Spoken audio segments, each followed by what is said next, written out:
சென்னையில் ஒரு மகாலிங்க வடிவில் இருக்கும் கைலாசம், அங்கே தான் நம்ம போக போகிறோம். அடடா, இந்த மாதிரி ஸ்பாட்ஸ்லாம் கூட சென்னையில் இருக்கா, நமக்கு தெரியாமல் போச்சு அச்சோ அப்படின்னு நினச்சிங்கன்னா நம்ம பேஜை ஃபாலோ பண்ணி வச்சிங்க, அவசரத்துக்கு யூஸ் ஆகும். சரி, சென்னையில் ஒரு கைலாசம் அப்படின்னு சொல்லிட்டு எங்களை எங்கே கூட்டிகிட்டு போயிட்டு இருக்கா அப்படின்னு கேட்டிங்கன்னா, தாமரப்பாக்கத்தில் இருக்கிற சின்மய சர்வேஸ்வரா ஆலயத்துக்கு தான் நம்ம போயிட்டு இருக்கிறோம். இதுக்கு நம்ம ரெடியூஸ் வழியாக தான் போயிட்டு இருக்கிறோம். சென்னையில் இருக்கிற மிகப்பெரிய ஏரிகளில் ஒன்று இந்த புழல் ஏரி சொல்லுவாங்க. சரி, போகிற போக்கில் ஒரு புழல் ஏரியும் பார்த்துட்டு போயிடலான்னு சொல்லிட்டு நாங்கள் இறங்கி புழல் ஏரியை ஒரு நோட்டம் விட்டோம். பெஞ்ச மழைக்கு நல்லா தண்ணி நல்லா நிரம்பி இருந்துச்சு, நல்லா கரை வரைக்கும் ஃபுல்லாகவே இருந்துச்சு. சூப்பராக இருக்குது இங்கேருந்து பார்க்கும்போது இந்த வியூலாம்.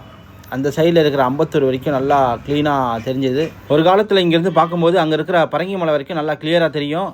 இப்போ பனிமூட்டத்தினால தெரியலையா இல்லை பல அடுக்கு கட்டடங்கள்லாம் வந்துருச்சுனால தெரியலையான்னு தெரியல. அங்கே கொஞ்ச நேரம் நின்று இயற்கை காற்றுல இயற்கையை ரசிச்சுட்டு அங்கே இருக்கிற தாமரையை அப்படியே ரசிச்சுட்டு இருந்தோம். அதுக்கப்புறம் தான் தெரிஞ்சது நம்ம பார்க்க வேண்டியது தாமரை இல்லை, தாமரை பக்கத்தில் இருக்கிற கைலாசநாதரை பார்க்கறதுக்கு டைம் ஆகிடுச்சின்னு சொல்லிட்டு அங்கேருந்து கிளம்பி போயிட்டு நம்ம ஒரு வழியாக இப்போ அந்த டெஸ்டினேஷன் வந்து ரீச் ஆயாச்சு. இதுதான் அந்த தாமரை பாக்கம் இருக்கிற லொக்கேஷன். இதுதான் கோவில் நுழைவாசல், சின்மய சர்வேஸ்வரா ஆலயம். இந்த கோவிலோட தனித்துவம் என்னன்னு பார்த்தீங்கன்னா, யூஸ்வலாக லிங்கம் வந்து பார்த்தீங்கன்னா கோவிலுக்குள்ளே இருக்கும். ஆனால் இங்கே கோவிலே ஒரு லிங்க வடிவத்தில் தான் இருக்குது. அப்போ உள்ள ஈஸ்வரன் என்ன வடிவில் இருப்பார், கோவிலோட டைமிங்ஸ் என்ன, மற்ற கோவிலை பற்றினா ஃபுல் டீட்டெயில்ஸ் அடுத்த வீடியோவில் சொல்கிறேன். இணைந்திருங்கள். Signing off Sasikumar Paranthaman. Take care, bye bye.